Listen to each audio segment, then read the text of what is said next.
A ver, yo no sé si alguien opina algo distinto, pero es evidente en mi opinión que la tensión, claro que sí, marcó este penúltimo debate entre Yanet Jara y José Antonio Kast. A este último se le ha criticado o hecho ver que insistir esto de invitar a los migrantes irregulares a salir del país es algo que hay que explicarlo mejor, o que, por ejemplo, los empleadores van a pagar ese retorno. ¿De qué se trata esa medida?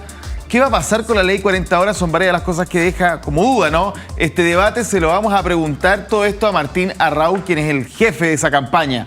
Don Martín, bienvenido. Gracias por estar con nosotros. Muchas gracias, Francesco. Muchas gracias por la invitación. Un gusto y un honor estar aquí, así que gracias. Usted comparte, reporteando algo, yo sé que hay distintas visiones de cómo resultó el debate para José Antonio Kast dentro del comando. No todos piensan lo mismo, hasta donde yo entiendo. Pero quiero saber su opinión. ¿Fue un buen o un mal debate para José Antonio Kast? Mira, en últimos días de campaña, una campaña larga, también con dos visiones de país bastante diferentes, una visión de continuidad de este actual gobierno, reflejado en Yanet Jara, y una visión de cambio, ¿no es cierto?, de seguridad, reflejado en la candidatura de José Antonio Kast. Sin duda que hay tensión, falta una semana para las elecciones, y eso yo creo que se vio reflejado claramente en el debate de ayer. Sí, cuando el candidato José Antonio Kast plantea esto de invitar, lo que decíamos recién, ¿no?, a salir a los migrantes, ¿qué significa eso? Sí, gracias por la pregunta. Claro, cuando estamos en un debate que te dan 1 minuto, 2 minutos para responder un tema tan complejo como este, claro, a veces es difícil explicarlo. El tema migratorio en Chile claramente es una situación compleja que se viene produciendo hace mucho tiempo, ninguna novedad para nadie, pero es cuando se permite un descontrol, cuando se permite que las personas se salten la fila o no cumplan la ley, se va normalizando una situación que termina al final por complicar y hay que resolverlo. Y ahí claramente hay que tomar medidas. Parecido a lo de la toma de San Antonio, ¿no es cierto? Se permite que la gente haga algo ilegal y después se regulariza y se genera problemas con los que sí están haciendo las cosas bien. Bueno, en migración efectivamente hay que tomar medidas. Hay medidas concretas que hay que hacer urgentemente, como fortalecer las fronteras para evitar el tráfico ilegal de estupefacientes, de armas, el crimen organizado y también de la migración ilegal. Eso es algo evidente y concreto. ¿Qué pasa con las personas que hoy día están en Chile en estatus migratorio irregular? Las que entraron por pasos no habilitados de manera ilegal o las que están hoy día con visa turista pero que ya llevan bastante tiempo. Bueno, hay que hacerse cargo de ese problema y por eso son muchas medidas que hay que ir tomando. Medidas pueden ser señales, que efectivamente por eso invitar a salir significa que dar la señal por parte del Estado que va a ir cambiando el clima. ¿Cómo va a ir cambiando? Por ejemplo, con leyes. Hay que pasar una ley que diga que efectivamente que las personas que ingresen de manera ilegal al país es un delito y no una falta como es hoy día. Yo fui intendente de una región y me tocaba firmar expulsiones. Como era una falta, se firmaba la expulsión, pero había que después de notificar a la persona irla a buscar para ver si era impracticable. Sí. Evidentemente eso hay que arreglarlo. En una primera etapa, como va a ir cambiando ese clima con diferentes normas y acciones ejecutivas que hay que tomar, bueno, efectivamente son las señales y por eso ya vemos efectos inmediatos como este flujo de la semana pasada, medio polémico, pero efectivamente hay un ánimo de las personas que están en situación irregular de regularizarlo y ordenarlo. Para entenderlo bien y para que quede súper claro, porque sí, yo también noté que había cierta como, voy a decirlo de esta forma, mala onda esta idea de invitar porque como que queda corta. No, pero claro, para entenderlo bien, es mucho más completo. Si hubiese tenido más tiempo el candidato hubiese dicho quizá una cosa como vamos a cambiar tanto las reglas del juego que les vamos a hacer la vida tan difícil que mejor que se vayan antes. Una cosa es más que eso, sí, y mucho más amplio. O sea, yo te digo, por ejemplo, las prioridades que hay de que personas de ingreso irregular que están de manera ilegal tengan prioridad en jardines infantiles o en salud, que ha pasado en ciertos casos. Ese tipo de cosas hay que irlas cambiando de tal manera que efectivamente dan la señal de que la persona que está de manera irregular, de que se salta la fila o que entra por la ventana, no tiene ventaja y que va a tener la vida un poco más cuesta arriba. O sea, en general, lo que nosotros estamos planteando en esto y en muchas otras cosas es cumplir la ley. Es que escuché ayer, por ejemplo... En el fondo, que el Estado de Derecho se respete. Estamos de acuerdo. Eso es. Escuché a algunas personas, por ejemplo, de Chile Vamos o del Partido Nacional Libertario que decían, bueno, pero ¿por qué no lo vimos diciendo vamos a cerrar la frontera y punto? ¿Por qué se metió en esta cosa tan... Mira, quizás con tanto recoveco de invitar a salir, que no se entendió, que la periodista contrapreguntó? Sí, no, fue propias de un debate que se le dio débil en eso. Críticas, insisto, del sector. Claro. O de los sectores que los apoyan. En un debate de 2 horas y media, con un formato bien complejo, bien corto de pregunta y respuesta, evidentemente es imposible dejar a todos contentos y ahondar en los temas.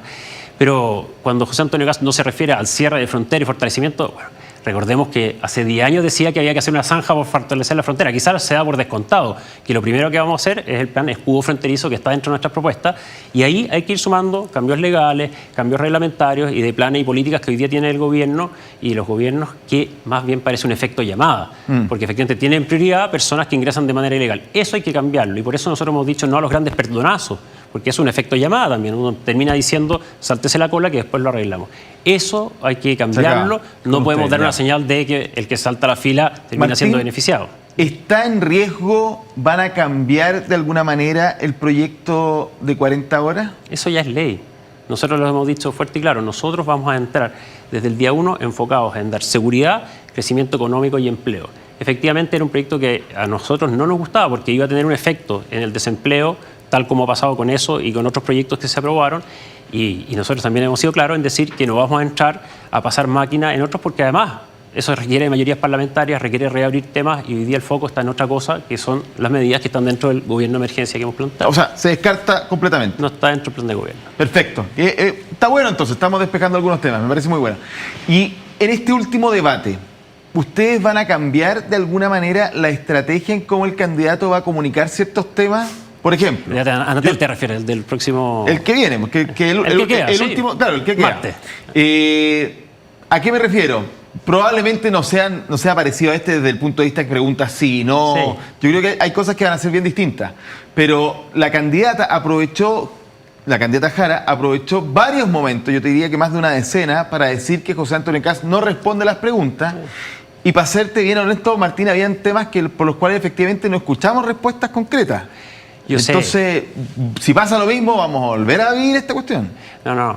De partida, el formato, como decíamos, es muy difícil que en temas, por ejemplo, cuando entramos en temas valóricos, me imagino que te refieres a algunas preguntas. Temas valóricos, a la propuesta de los 6.000 millones de dólares de eutanasia, ajuste. El libro no sé qué, que se preguntaban ese tipo de cosas. Sí. Es muy difícil en un minuto argumentar y que primero des una respuesta binaria, sí o no.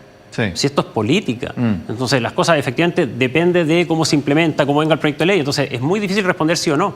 De hecho, en política es inexistente eso. Entonces, el formato era muy, muy curioso. Y claro, la candidata Jara, en todo muy agresivo, muy propio de alguien que no tiene nada que perder, porque efectivamente los pronósticos no son muy auspiciosos para ella. Entonces, esa es una estrategia que efectivamente es normal, en que va segundo en un plebiscito. Estoy de acuerdo, pero la va a repetir. Evidentemente. Si es que, insisto, si Jara en sus intervenciones o réplicas va a tener todo el derecho de hacerle preguntas directas a José Antonio Kast, la pregunta es si las va a responder o no. Totalmente. Si José Antonio Kast es una persona que ha hablado con claridad, sus propuestas, o sea, tenemos más de 40 planes en nuestro programa. ¿No explicó en el debate cómo va a reducir estos 6.000 millones de dólares del ajuste presupuestario que quiere realizar? Nuevamente, explicar en 1 o 2 minutos cómo vas a reducir 6.000 millones de dólares es que efectivamente no es una medida que yo te diga son 3 cosas, son muchas cosas.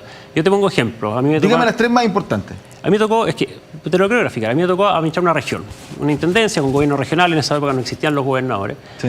La cantidad de horas extras mal pagadas, la cantidad de funcionarios que no hacían bien su trabajo, algunos apitutados y operadores políticos. Hay muy buenos funcionarios públicos, muy buenos, una gran base, pero también hay personas que no hacen bien su trabajo.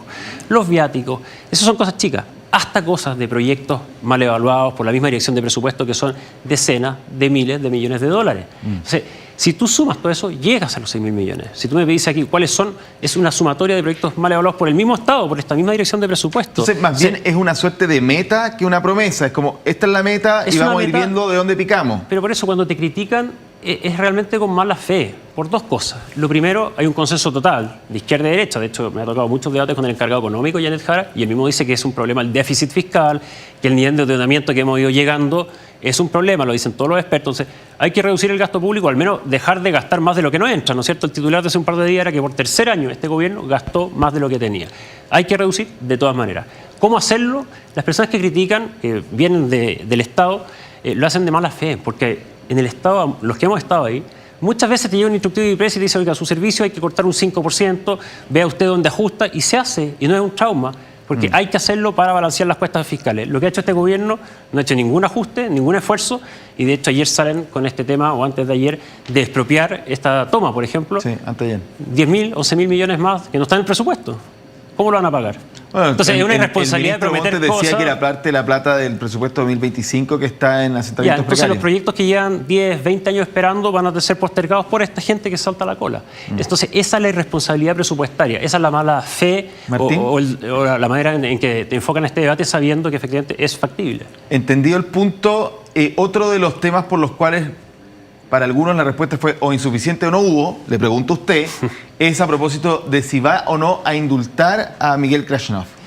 La respuesta ha sido muy clara siempre. ¿Qué es lo que pasa acá? Que en muchos casos, de hecho lo decía, si no me equivoco, como el señor Chomalí también, parece más venganza en algunos casos que justicia.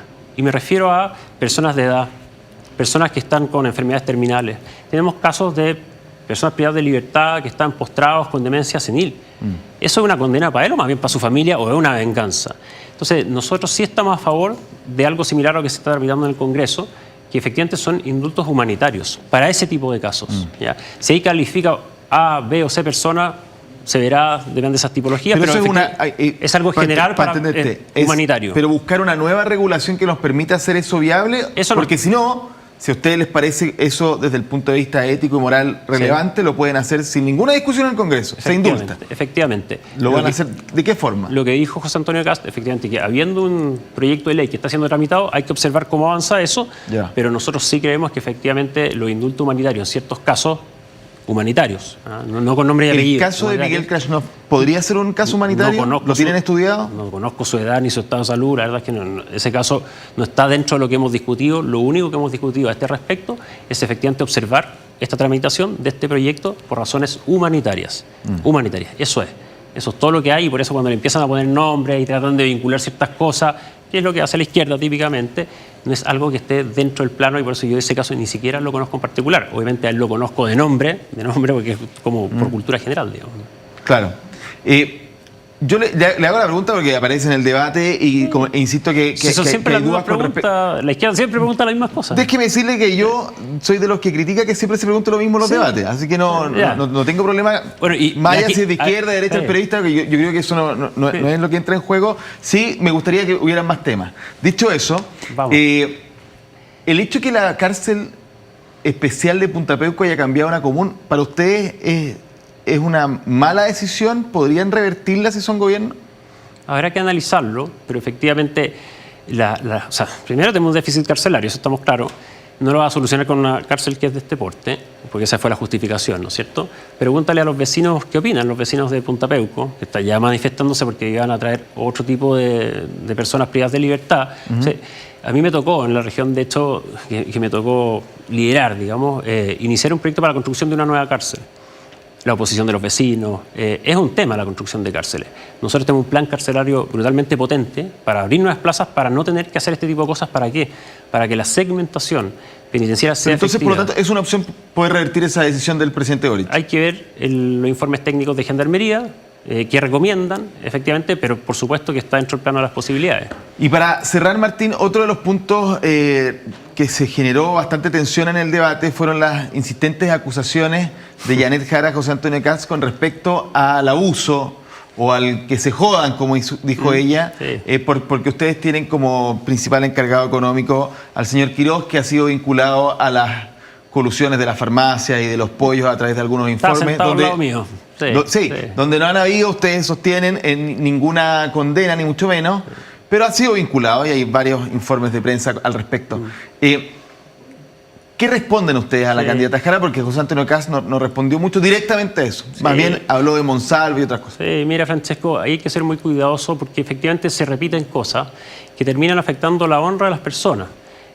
A ti o a mí algún día nos podrían demandar por algo, querellar por algo, ¿ya? Y sin que haya nada probado o que finalmente se termina demostrando que no pasó nada y que hay total inocencia, queda esa mancha en la honra de las personas. Entonces hay que tener mucho cuidado en repetir estas cosas porque efectivamente en el caso que tú mencionas de Jorge Quiroz no hay ningún fallo de culpabilidad, no hay nada demostrado. Él es un economista que ha hecho... ¿Cómo explicaría usted su participación en esos eventos? Él es un economista que, como muchos economistas de este país, se ganan la vida haciendo informes. Y eso es. Pero es que esa es la participación y efectivamente no hay ningún fallo que lo condene a algo. ¿Un informe de qué? ¿De cómo coludirse, como ha dicho Yanet Jara? No, evidentemente no. Análisis de funcionamiento de mercado, eso es a lo que se dedica a él. Entonces, hay que tener cuidado cuando se repiten estas consignas, porque O sea, ya se raya en efectivamente hacer un daño reputacional a una persona donde efectivamente si tú revisas los antecedentes no hay nada. Entonces, claro, como no tienen argumentos, como no proponen nada, lo que hacen es no ir a la pelota, ir al jugador. Y eso es lo que están haciendo, digamos. No hay nada serio. ¿Tú crees que pondríamos a una persona que...? Evidentemente que no. Entonces ahí hay que tener mucho cuidado en repetir estas cosas porque, claro, miente que algo queda, que es lo que decía el José Antonio Kast ayer. ¿Usted cree que mueve la aguja el debate o no? Lo que dicen los expertos, y eso se lo dejo a ellos, estamos ahí en la campaña. Sí, algo se entiende. No mucho, fíjate. Lo que vemos hoy día, pese a que son muy importantes, pues se exponen estos temas, se hace opinión pública, hoy día el electorado está bien desafectado a la política. O sea, lo que se ve es que efectivamente nuestro desafío en esta segunda vuelta es hablarle a ese 15% que no votó, para que vea el foco que hay. Por supuesto, a otros electorados que hay que sumar, por supuesto. Pero hay un público que nuestra obligación es motivarlo con la política. Y en eso hemos estado, bueno, y aparentemente ha sido una estrategia exitosa. Digamos. Martín Arrau, jefe de campaña de José Antonio Kast, muchas gracias por estar con nosotros esta mañana. Gracias a ti por la invitación. Que le vaya muy